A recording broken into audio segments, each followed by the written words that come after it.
85 ദശകം. ഗുരവേ സർവലോകാനാം ഭിഷജേ ഭവരോഗിണാം നിധയേ സർവവിദ്യാനാം ദക്ഷിണാമൂർത്തയേ നമഃ. ബ്രഹ്മാനന്ദം പരമസുഖദം കേവലം ജ്ഞാനമൂർത്തിം ദ്വന്ദ്വാതീതം ഗഗനസദൃശം തത്വമസ്യാദിലക്ഷ്യം ഏകം നിത്യം വിമലമചലം സർവധീ സാക്ഷിഭൂതം ഭാവാതീതം ത്രിഗുണരഹിതം സദ്ഗുരും തം നമാമി. പീതാംബരം കരവിരാജിതചക്രശംഖകൗമോദഗീ സരസിജം കരുണാസമുദ്രം രാധാസഹായമതിസുന്ദരമന്ദഹാസം വഹതാലയേശമനിശം ഹൃദി ഭാവയാമി. ശ്രീവാസുദേവമനിശം ഹൃദി ഭാവയാമി. കൃഷ്ണോ രക്ഷതു മാം ചരാചരഗുരും കൃഷ്ണം നമസ്യേ സദാ. കൃഷ്ണേനൈവ സുരക്ഷിതോഹമസകൃൽ കൃഷ്ണായ ദത്തം മനാ. കൃഷ്ണാദേവ സമുദ്ഭവോ മമ വിഭോ കൃഷ്ണസ്യ ദാസോസ്മ്യഹം. കൃഷ്ണേ ഭക്തിരചഞ്ചലസ്തു ഭഗവാൻ. ഹേ കൃഷ്ണ തുഭ്യം നമഃ. ഓം നമോ ഭഗവതേ വാസുദേവായ. തതോ മഗധഭോ ഭൃതാ ചിരനിരോധസംക്ലേശിതം ശതാഷ്ടകയുതായുധദ്വിതീയമേശ ഭൂമിഭൃതാം അനാഥശരണായതേ കമപി പൂരുഷം പ്രാഹിണോദയാ ച തസമാഗത ക്ഷപണമേവ കിം ഭൂയസാ. യയാസുരഭിമാഗതം തദനു നാരദോദീരിതാ യുധിഷ്ഠിരമഖോദ്യമാദുഭയകാര്യപര്യാകുല വിരുദ്ധജയിനോ അധ്വരാ ദുഭയസിദ്ധിരിത്യുദ്ധവേ ശംസുഷി നിജൈ സമം പുരമിയേത യൗധിഷ്ഠിരി. അശേഷദയിതായുധേ ത്വയി സമാഗതേ ധർമ്മജോ വിജിത്യ സഹജൈർമഹിം ഭവതപാംഗസംവർദ്ധിതൈഃ ശ്രിയം നിരുപമം വഹന്നഃ ഭക്തദാസായുധം ഭവന്തമയിമാഗതേ പ്രഹിതവാൻ സ ഭീമാർജുന. യരിവ്രജപുരം ഗതാസ്തദനു ദേവയൂയം ത്രയോ യയാച സമരോത്സവം ദ്വിജമിഷേണ തമ്മാഗതം അപൂർണസുഹൃദം ത്വമും പവനജേന സംഗ്രാമയൻ നിരീക്ഷ സഹ ജിഷ്ണുനാ ത്വമപി രാജയുദ്ധാസ്ഥിത. അശാന്തസമരോദ്ധതം വിടവപാടനാസജ്ഞയാ നിപാത്യ ജരസസ്സുതം പവനജേന നിഷ്പാടിതം വിമുച്യ നൃപതിന്മുദാ സമമനുഗൃഹ്യ ഭക്തിം പരാം ദിദേശിത ഗതസ്പൃഹാനപി ച ധർമ്മഗുപ്തീ ഭുവാ. പ്രജകൃഷിയുധിഷ്ഠിരേ തദനുരാജസൂയാധ്വരം പ്രസന്നപൃഥകീ ഭവൽ സകലരാജഗൗ വ്യാകുലം ത്വമാപ്യയി ജഗൽപദേ ദ്വിജപദാവനേ ചാധികം ജഗർത്ഥ കിമുഗത്യതേ നൃപവരസ്യ ഭാഗ്യോന്നതേ. തതഃ സവനകർമ്മണി പ്രവരമഗ്രപൂജാവിധിം വിചാര്യ സഹ ദേവവാഗനുഗതഃ സധർമാത്മജ വ്യധത്ത ഭവനെ മുദാ സദസി വിശ്വഭൂതാത്മനെ. തഥാ സസുരമാനുഷം ഭുവനമേവ തൃപ്തിം ദധോ. തതഃ സപതി ചേതിഭോ മുനിനൃപേഷു ദിഷ്ടസ്ഥോ സഭാജയതി കോ ജഡ പശുപദുർധുരോടും വടും യതി ത്വയി സ ദുർവചോ വിതതിമുദ്ദമന്നാസനാദുദാപദുദായുധ സമപതന്നമും പാണ്ഡവാः. നിവാര്യ നിജപക്ഷഗാനഭിമുഖസ്യ വിദ്വേഷിണാ ത്വമേവ ജഗൃഷേ ശിരോദനുജധാരിണാ സ്വാരിണാ. ജനുസ്ത്രിതയലബ്ധയാ സതതചിന്തയാ ശുദ്ധതി ത്വയാ സപരമേകതാ മധൃത യോഗിനാം ദുർലഭം ദുർലഭാം. തതസ്സു മഹിതേ ത്വയാ ക്രതുവരേ നിരൂഢേ ജനോ യയൗ ജയതി ധർമ്മജോ ജയതി കൃഷ്ണ ഇത്യാലവേൻ. ഖലസ്സതു സുയോധനോ തുതമനാസവത്നശ്രിയാ മയാർപ്പിതസഭാമുഖേ സ്ഥലജലഭ്രമാദഭ്രമേലം. തഥാ ഹസിതമുത്ഥിതം ദ്രുപദനന്ദനാ ഭീമയോ അപാംഗകലയാ വിഭോ കിമപി താവതുജൃംഭയൻ. ധരാഭരനിരാകൃതോ സപതി നാമബീജം വപൻ. ജനാർദ്ദനമരുൽപുരീ നിലയ പാഹി മാമയാൽ. ഹരി ഓം. ഓം നമോ നാരായണായ. നാരായണാഖില ഗുരോ ഭഗവൻ നമസ്തേ. പീതാംബരം കരവിരാജിതശംഖചക്രകൗമോദഗീ സരസിജം കരുണാസമുദ്രം രാധാസഹായമതിസുന്ദരമന്ദഹാസം വാതാലയേശമനിശം ഹൃദി ഭാവയാമി. ശ്രീമന്നാരായണീയം ദശകം 85. ജരാസന്ധവധം, ശിശുപാലവധം എന്നീ കാര്യങ്ങളാണ് ഇതിൽ പരാമർശിക്കപ്പെട്ടിട്ടുള്ളത്. ഒരിക്കൽ മഗധ രാജാവായ ജരാസന്ധനാൽ തുറുങ്കിൽ അടയ്ക്കപ്പെട്ട 20,800ഓളം രാജാക്കന്മാർ എങ്ങനെയൊക്കെയോ ഒരു ദൂതനെ ഭഗവാന്റെ അടുത്തേക്ക് പറഞ്ഞയച്ചു. ആ ദൂതൻ ശ്രീകൃഷ്ണ ഭഗവാനോട് ബോധിപ്പിച്ചു, ആ രാജാക്കന്മാരുടെ നിർദ്ദേശപ്രകാരമാണ് ഞാനിവിടെ വന്നത്. എങ്ങനെയെങ്കിലും മഗധ രാജാവായ ജരാസന്ധനെ തോൽപ്പിച്ച് വധിക്കുക തന്നെ വേണമെന്നാണ് അവർ പറഞ്ഞത്. വധിച്ച് ഞങ്ങളെ മോചിപ്പിക്കുക. ഭഗവാനല്ലാതെ വേറെ ആരും ഞങ്ങൾക്ക് തുണയില്ല. ഈ വാക്യം ദൂതൻ ശ്രീകൃഷ്ണ ഭഗവാന്റെ മുന്നിൽ അവതരിപ്പിച്ചു. അത് കഴിഞ്ഞ ഉടൻ തന്നെ നാരദ മഹർഷി അവിടെ വന്നു ഒരു കാര്യം ശ്രീകൃഷ്ണ ഭഗവാനെ അറിയിക്കാൻ വേണ്ടിയാണ് വന്നത്. അതായത് യുധിഷ്ഠിര മഹാരാജാവ് രാജസൂയം എന്ന ഒരു യജ്ഞം നടത്താൻ തീരുമാനിച്ചിരിക്കുന്നു. അതിൽ ഭഗവാനെ ക്ഷണിക്കാൻ വേണ്ടി യുധിഷ്ഠിരൻ പറഞ്ഞയച്ചതാണ് നാരദമുനിയെ. ഇത് കേട്ട ഭഗവാൻ തനിക്കിപ്പോൾ 2 കാര്യങ്ങളാണ് ചെയ്യാനുള്ളത്. അതായത് ഒന്ന്, ജരാസന്ധനെ വധിച്ച് രാജാക്കന്മാരെ മോചിപ്പിക്കുക. രണ്ടാമത്, രാജസൂയത്തിൽ പങ്കെടുക്കുക. ഇതിൽ ആദ്യം ഏത് ചെയ്യണമെന്ന് തൻ്റെ മന്ത്രിയായിട്ടുള്ള ഉദ്ധവരോട് ശ്രീകൃഷ്ണൻ അഭിപ്രായം ചോദിച്ചു. ശ്രീകൃഷ്ണൻ അറിയാം എന്താ വേണ്ടതെന്ന്. എന്നാലും ഒരു നാട്ടു നടപ്പ് എന്നുള്ള രീതിയിൽ മന്ത്രിയോട് കൂടി ആലോചിക്കുക ആണ് ചെയ്തത്. ഞാൻ ഏത് കാര്യം ആദ്യം ചെയ്യണം എന്ന് ഭഗവാൻ ഉദ്ധവരോട് ചോദിച്ചു.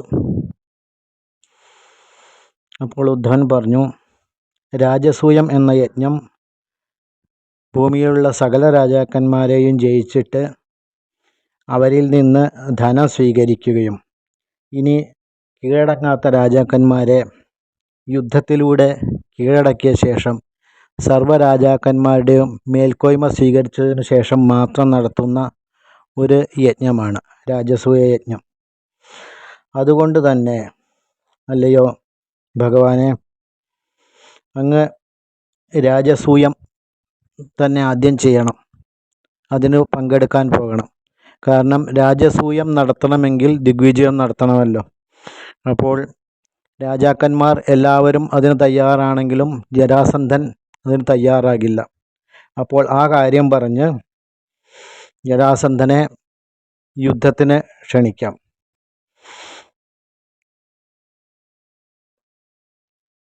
അങ്ങനെ സമ്മതിച്ച് ശ്രീകൃഷ്ണൻ തൻ്റെ ആളുകളോടുകൂടി യുധിഷ്ഠിരൻ്റെ രാജധാനിയായ ഇന്ദ്രപ്രസ്ഥത്തിലേക്ക് പ്രവേശിച്ചു.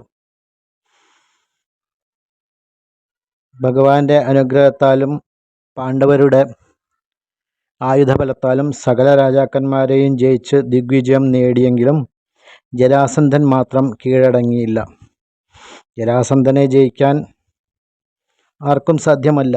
മഹാശക്തനും സാക്ഷാൽ പരമശിവന്റെ അനുഗ്രഹത്താൽ അത്യധികം ബലവാനുമായ ജരാസന്ധനെ തോൽപ്പിക്കുക എളുപ്പമല്ല. ഭഗവാൻ പറഞ്ഞു. അതിനൊരു പോംവഴി മാത്രം അദ്ദേഹം നിർദ്ദേശിച്ചു. ജരാസന്ധൻ ബ്രാഹ്മണരിൽ ഭക്തിയുള്ള കൂട്ടത്തിലാണ്. ഒരു ബ്രാഹ്മണൻ അദ്ദേഹത്തെ സമീപിച്ച് എന്തെങ്കിലും ആവശ്യപ്പെട്ടാൽ അത് ജരാസന്ധൻ നടത്തി തരാതിരിക്കില്ല. അങ്ങനെ തീരുമാനിച്ച് യുധിഷ്ഠിരൻ്റെ അനുവാദത്തോടുകൂടി ഭഗവാൻ ഭീമാർജുനന്മാരോടുകൂടി ജരാസന്ധൻ്റെ രാജധാനിയിലേക്ക് തിരിച്ചു. ബ്രാഹ്മണർ എന്ന വ്യാജേന അവർ 3 പേരും ഗിരിവ്രജം എന്ന മഗധ രാജധാനിയിൽ പ്രവേശിച്ച് ഭിക്ഷ ആവശ്യപ്പെട്ടു. ജരാസന്ധൻ ഈ 3 പേരെയും കണ്ടപ്പോൾ തന്നെ മനസ്സിലായി ഇവർ ബ്രാഹ്മണരല്ല എന്ന്. കാരണം അവരുടെ ശരീരപുഷ്ടിയിലും പ്രവൃത്തിയിലും ആജ്ഞാശക്തിയിലും വാക്കിലുമൊക്കെ ബ്രാഹ്മണൻ്റെ ഒരു ഇത് കണ്ടെത്താൻ അയാൾക്ക് കഴിഞ്ഞില്ല. എങ്കിലും ബ്രാഹ്മണ വേഷധാരി ആയതുകൊണ്ട് എന്തു ഭിക്ഷയാണ് വേണ്ടത് എന്ന് ചോദിച്ചു. ഭഗവാൻ പറഞ്ഞു, ദ്വന്ദ്വയുദ്ധമാകുന്ന ഭിക്ഷയാണ് ഞങ്ങൾക്ക് ആവശ്യം.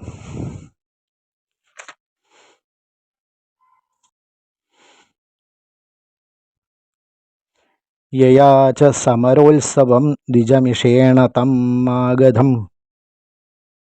ഞങ്ങൾക്ക് ദ്വന്ദ്വയുദ്ധമാകുന്ന ഭിക്ഷ അങ്ങ് ചെയ്താലും. ഇത് കേട്ട ജരാസന്ധൻ പൊട്ടിച്ചിരിച്ചു. അദ്ദേഹത്തിന് മനസ്സിലായി ഇത് ബ്രാഹ്മണരല്ല എന്ന്. പിന്നീട് ശ്രീകൃഷ്ണൻ തന്നെ പറഞ്ഞു, ഞങ്ങൾ ബ്രാഹ്മണരല്ല, ഞാൻ ശ്രീകൃഷ്ണനാണ്. എൻ്റെ കൂടെ വന്നിരിക്കുന്ന ഇവർ ഭീമനും അർജുനനുമാണ്. ഞങ്ങളിൽ ഏതെങ്കിലും ഒരാളെ അങ്ങേക്ക് യുദ്ധത്തിനായി ദ്വന്ദ്വയുദ്ധത്തിനായി തിരഞ്ഞെടുക്കാമെന്ന് പറഞ്ഞു. ജരാസന്ധൻ പറഞ്ഞു, അല്ലയോ കൃഷ്ണ, നിന്നോട് ഞാൻ യുദ്ധത്തിനില്ല. എൻ്റെ ആക്രമണം ഭയന്ന് നീ പല പ്രാവശ്യം ഓടി ഒളിച്ചവനല്ലേ. നിന്നോട് യുദ്ധം ചെയ്യാൻ എനിക്ക് താല്പര്യമില്ല. പിന്നെ അർജുനൻ എന്നേക്കാൾ ഇളയവനാണ്. അവനോട് ഞാൻ യുദ്ധം ചെയ്യില്ല. ശരീരബലം കൊണ്ടും കരുത്തുകൊണ്ടും ഭീമൻ എനിക്ക് യോജിച്ച എതിരാളിയാണ്. അവനുമായി ഞാൻ ദ്വന്ദ്വയുദ്ധത്തിൽ ഏർപ്പെടാം എന്ന് പറഞ്ഞു. പിന്നീട് യുദ്ധം തുടങ്ങി. ഭീമനും ജരാസന്ധനും തമ്മിലുള്ള യുദ്ധം 27 ദിവസം നീണ്ടു നിന്നുവെന്ന് ഭാഗവതം പറയുന്നുണ്ട്. പകൽ മുഴുവൻ യുദ്ധത്തിലേർപ്പെടുകയും രാത്രി അവർക്ക് വേണ്ട സൽക്കാരങ്ങളും ചെയ്യും. ഇങ്ങനെ 27 ദിവസം കഴിഞ്ഞിട്ടും ആർക്കും ഒരു ക്ഷീണം പോലും പറ്റിയില്ല. ജരാസന്ധനും ഭീമനും തുല്യ കരുത്തോടെ പൊരുതി നിന്നു. ഭഗവാൻ കൃഷ്ണൻ ഒരു ഉപായം സ്വീകരിച്ചു. ഒരു ദിവസം യുദ്ധത്തിന് പോകുമ്പോൾ ശ്രീകൃഷ്ണൻ ഒരു ഉണങ്ങിയ മരക്കമ്പെടുത്ത് അതിനെ 2ആയി കീറി ഭീമൻ ഒരു അടയാളം കൊടുത്തു. എന്നിട്ട് ആ കീറിയ 2 കഷ്ണങ്ങൾ 2 ഭാഗത്തേക്കും വലിച്ചെറിഞ്ഞു. അതായത് ജരാസന്ധനെ ഇങ്ങനെയേ വധിക്കാൻ പറ്റുള്ളൂ എന്നൊരു സൂചന നൽകിയതാണ് ഭഗവാൻ. ഇത് കണ്ട ഭീമൻ അന്നത്തെ യുദ്ധത്തിൽ ജരാസന്ധനെ ഒരു കാലിൽ ചവിട്ടിപ്പിടിച്ച് നെടുകെ കീറി 2 കഷ്ണവും 2 ഭാഗത്തേക്കിട്ട് അങ്ങനെ ജരാസന്ധനെ വധിച്ചു. പിന്നീട് തടവിൽ കിടന്ന എല്ലാ രാജാക്കന്മാരെയും മോചിപ്പിച്ചു. അവർ ശ്രീകൃഷ്ണനെ സ്തുതിച്ചു. ഭഗവാൻ പറഞ്ഞു, നിങ്ങളെല്ലാം നിങ്ങളുടെ രാജ്യങ്ങളിൽ പോയി നിങ്ങളുടെ ഭരണം തുടർന്നു കൊള്ളൂ എന്ന് പറഞ്ഞ് ജരാസന്ധൻ്റെ മകനായ സഹദേവനെ മഗധയുടെ രാജാവായി അഭിഷേകം ചെയ്യുകയും ചെയ്തു.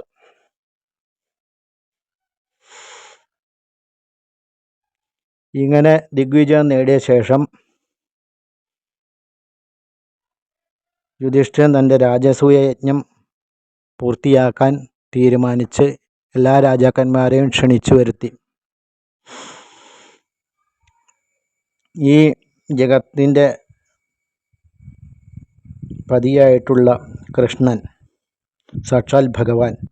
രാജസൂയത്തിന് വരുന്ന എല്ലാ ബ്രാഹ്മണരെയും കാൽ കഴുകി ചാനയിക്കുക എന്നായിരുന്നു അദ്ദേഹത്തിൻ്റെ ജോലി. ഇങ്ങനെ ഓരോ ആളുകൾക്കും ഓരോ ജോലി നൽകി. കൃഷ്ണൻ വളരെ ഉത്സാഹപൂർവ്വം തൻ്റെ ജോലിയിൽ വ്യാപൃതനായി. എല്ലാ രാജാക്കന്മാരും കൃഷ്ണൻ്റെ ഈ പ്രവൃത്തിയെ സ്തുതിച്ചു. അല്ലയോ ഭഗവാനെ, ഇങ്ങനെ ബ്രാഹ്മണരെ പൂജിക്കുന്ന അങ്ങയെ എത്ര സ്തുതിച്ചാലും മതിയാവില്ല. തദനന്തരം ആ യാഗത്തിൻ്റെ ഒരു പ്രധാന കർമ്മമായ അഗ്രപൂജാവിധി, അവിടെ യാഗത്തിന് കൂടിയിട്ടുള്ള മുനിമാർ, രാജാക്കന്മാർ എന്നിവരിൽ ഏറ്റവും ശ്രേഷ്ഠനായ ഒരാളെ തിരഞ്ഞെടുക്കണം. അയാളെയാണ് അഗ്രപൂജയ്ക്ക് വിധിക്കുക. ഇങ്ങനെ ആരെ അഗ്രപൂജയ്ക്ക് ക്ഷണിക്കണം എന്ന് യുധിഷ്ഠിരൻ ഒരഭിപ്രായം ചോദിച്ചപ്പോൾ, ഒരു ചർച്ച വന്നപ്പോൾ പലരും പല അഭിപ്രായം പറയുകയും കൂട്ടത്തിൽ ഇളയവനായ പാണ്ഡവൻ സഹദേവൻ ഉച്ചത്തിൽ വിളിച്ചു പറഞ്ഞു, ഇവിടെ കൂടിയിട്ടുള്ളവരിൽ വെച്ച് ഏറ്റവും യോഗ്യൻ, അഗ്രപൂജയ്ക്ക് ഏറ്റവും യോഗ്യൻ സാക്ഷാൽ ഭഗവാൻ ശ്രീകൃഷ്ണൻ അല്ലാതെ മറ്റാരുണ്ട്? അദ്ദേഹം ഇരിക്കുന്ന ഈ സദസ്സിൽ ഇങ്ങനൊരു ചോദ്യത്തിൻ്റെ പ്രസക്തി പോലുമില്ല. എന്തുകൊണ്ടും അഗ്രപൂജയ്ക്ക് ഏറ്റവും യോഗ്യൻ ശ്രീകൃഷ്ണൻ തന്നെയാണ് എന്ന് പറഞ്ഞു. ഇളയവനായ സഹദേവൻ്റെ വാക്കുകേട്ട് എല്ലാവരും അതെ അതെ എന്ന് പ്രശംസിച്ചു. രാജാക്കന്മാരൊക്കെ ഈ വാക്കിനോട് അനുകൂലിച്ചുകൊണ്ട് മുന്നോട്ട് വന്നു. അപ്പോൾ സഹദേവൻ്റെ വാക്കിൽ നിന്ന് അഗ്രപൂജയ്ക്ക് ഏറ്റവും യോഗ്യൻ ഭഗവാനാണ് എന്ന് തന്നെ തീരുമാനിച്ച് അതിനു വേണ്ട ഒരുക്കങ്ങൾ ചെയ്യാൻ ആരംഭിച്ചു. എന്നാൽ സദസ്സിലുണ്ടായിരുന്ന ചേതി രാജാവായ ശിശുപാലൻ ഈ പ്രവൃത്തിയെ എതിർത്തു. രുക്മിണിയെ കട്ടുകൊണ്ട് പോയത് മുതൽക്ക് ശിശുപാലന് ശ്രീകൃഷ്ണനോട് വിരോധമുണ്ടായിരുന്നു. ശിശുപാലൻ പറഞ്ഞു, എത്രയോ രാജാക്കന്മാരും മുനിമാരും ഉള്ള ഈ സദസ്സിൽ ഇങ്ങനെ ഒരുത്തനെയാണോ അഗ്രപൂജയ്ക്ക് ക്ഷണിച്ചത്? കാലിയെ മേച്ചു നടക്കുന്ന, എന്തോ ഒരു ഭാഗ്യത്തിന് രാജാവായ സ്വന്തം അമ്മാവനെ കൊന്ന സ്ത്രീലമ്പടനായ 16,008 ഭാര്യമാരെ സൂക്ഷിക്കുന്നവനായ ഇവനെയാണോ നിങ്ങൾ ഏറ്റവും ശ്രേഷ്ഠനെന്ന് പറയുന്നത്? ഇവൻ എന്ത് യോഗ്യതയാണുള്ളത്? ഇങ്ങനെ അനവധി ദുർവചനങ്ങൾ ശ്രീകൃഷ്ണൻ്റെ മേൽ ചൊരിഞ്ഞു. ഇത് കേട്ട് കോപിഷ്ഠരായ പാണ്ഡവർ ശിശുപാലൻ്റെ നേരെ ചാടി വീണു. ശിശുപാലനും ആയുധമെടുത്ത് അവരോട് യുദ്ധത്തിന് തയ്യാറായി നിന്നു. ശ്രീകൃഷ്ണൻ എല്ലാവരോടും പറഞ്ഞു, നിൽക്കൂ, ഇവനെ ഞാൻ വധിച്ചുകൊള്ളാം. ഇവൻ എൻ്റെ കയ്യാൽ വധിക്കപ്പെടേണ്ടവനാണ്. എൻ്റെ തന്നെ ദ്വാരപാലന്മാരായ ജയവിജയന്മാരുടെ മൂന്നാമത്തെ ജന്മത്തിലെ ജയൻ്റെ ജന്മമാണ് ഈ ശിശുപാലൻ. രാവണൻ, ഹിരണ്യാക്ഷൻ, രാവണൻ, ഈ ജന്മത്തിൽ ശിശുപാലൻ. അവനെ ഞാൻ തന്നെയാണ് വധിക്കേണ്ടത് എന്ന് പറഞ്ഞ് ഭഗവാൻ തൻ്റെ സർവസംഹാരിയായ ശത്രുക്കളുടെ പേടി സ്വപ്നമായ തൻ്റെ ശ്രേഷ്ഠമായ ആയുധം സുദർശന ചക്രം കൊണ്ട് ശിശുപാലൻ്റെ ശിരസ്സറുത്തു. ശിശുപാലനാകട്ടെ 3 ജന്മം ഭഗവാനെ ദ്വേഷിച്ച് മനസ്സ് നിർമ്മലമായി ഭഗവാനിൽ ലയിക്കുകയും ചെയ്തു. രാജസൂയ യജ്ഞത്തിൻ്റെ അവസാനം ഇങ്ങനെയൊരു സംഭവം ഉണ്ടായതിൽ യുധിഷ്ഠിരന് ഒരു ദുർനിമിത്തം പോലെ തോന്നി. മഹത്തായ യജ്ഞത്തിൽ ഇങ്ങനെ ഒരു വധം എത്രമാത്രം നല്ലതാണ് എന്ന് ചിന്തിച്ച് യുധിഷ്ഠിരൻ മനസ്സ് വിഷമിച്ചെങ്കിലും ശ്രീകൃഷ്ണൻ പറഞ്ഞു, ഇതെല്ലാം കാലത്തിൻ്റെ ലീലയാണ്, ഒന്നുകൊണ്ടും ഭയപ്പെടേണ്ട എന്ന് പറഞ്ഞു. രാജസൂയം വളരെ ഭംഗിയായി പൂർത്തിയാക്കിയ ശേഷം എല്ലാവരും ധർമ്മപുത്രനെയും ശ്രീകൃഷ്ണനെയും ജയ ജയ വിളിച്ച് പ്രശംസിച്ചു. എല്ലാ രാജാക്കന്മാരും അവരവരുടെ രാജ്യത്തിലേക്ക് തിരിച്ചുപോയി. ഈ സമയത്ത് ദുര്യോധനൻ യുധിഷ്ഠിരൻ്റെ രാജസൂയം നടത്തിയ ഇന്ദ്രപ്രസ്ഥം എന്ന രാജധാനിയിലേക്ക് മയനാൽ സൃഷ്ടിക്കപ്പെട്ടതാണ് ഈ രാജധാനി. തൻ്റെ സഹോദരനാണെങ്കിലും ശത്രുതാ മനോഭാവമായിരുന്നു ദുര്യോധനന് യുധിഷ്ഠിരനോട്. അദ്ദേഹത്തിന് മയൻ തീർപ്പിച്ചു കൊടുത്ത ഇന്ദ്രപ്രസ്ഥം എത്രമാത്രം ഭംഗിയുള്ളതെന്ന് കാണാൻ ദുര്യോധനൻ ആ സഭാതലത്തിലേക്ക് പ്രവേശിച്ചു. അവിടെ എത്തിയപ്പോൾ അവിടുത്തെ സൗകര്യങ്ങൾ കണ്ട ദുര്യോധനന് സ്ഥലജല വിഭ്രാന്തി ഉണ്ടായി. അതായത് ചില സ്ഥലത്ത് നടക്കുമ്പോൾ അവിടെ ജലമുണ്ടോ എന്ന് തോന്നും. അത്രയും മനോഹരമായ കല്ലുകൾ പാകിയ തറയാണ്. ജലമുണ്ടോ എന്ന് തോന്നി സ്വന്തം വസ്ത്രം അല്പം പൊക്കി പിടിച്ചു നടത്തുന്ന ദുര്യോധനന് മനസ്സിലായി അത് ജലമല്ല, അവിടെ തറയാണെന്ന് മനസ്സിലായി. ഇതേ വിചാരത്തോടുകൂടി മറ്റൊരു സ്ഥലത്ത്, ഒരു ജലാശയമുള്ള സ്ഥലത്ത് അതും തറയാണെന്ന് കരുതി തൻ്റെ വസ്ത്രം ഉയർത്തിപ്പിടിച്ച് അതിൽ വീണ് മുങ്ങുകയും ചെയ്തു. ഇങ്ങനെ സ്ഥലജല വിഭ്രാന്തി ഉണ്ടായ ദുര്യോധനൻ അങ്ങേയറ്റം അപമാനിതനായി. ഈ ദുര്യോധനൻ്റെ ഈ വീഴ്ച കണ്ട ദ്രൗപദിയും ഭീമനും ചിരി അടക്കാൻ സാധിച്ചില്ല. അവർ പൊട്ടിച്ചിരിച്ചു. തൻ്റെ ഈ ഒരു പതനത്തിന് കാരണമായ ദുര്യോധനൻ്റെ സ്ഥലജല വിഭ്രാന്തി കാരണം ആകെ നാണം കെട്ട ദുര്യോധനൻ ഭീമൻ്റെയും ദ്രൗപദിയുടെയും ഈ ചിരിയിൽ അത്യധികം അമർഷം കൊണ്ടു. ഭഗവാൻ ശ്രീകൃഷ്ണനാകട്ടെ അവരുടെ ആ ചിരിയെ തൻ്റെ കടക്കണ്ണുകൊണ്ട് ഒരു പ്രോത്സാഹനം എന്ന നിലയിൽ ആ ചിരിയെ പ്രോത്സാഹനം കൊടുത്തു. ഈ സമയം തന്നെ ഭഗവാൻ ഒരു വിത്ത് പാകുകയാണ് അവിടെ ചെയ്തത്. ആ ഭൂമിയുടെ ഭാരത്തിൻ്റെ ഇല്ലാതാക്കാനുള്ള ഒരു കണക്കുകൂട്ടൽ നടത്തി വരുന്ന ഭഗവാൻ ഒരു ബീജാവാപം നടത്തിയതാണ്. ഇതിൽ അപമാനിതനായ ദുര്യോധനൻ പാണ്ഡവരോടുള്ള വൈരം മൂത്ത് ഇതാണ് പിന്നീട് മഹാഭാരത യുദ്ധത്തിൽ കലാശിച്ചത്.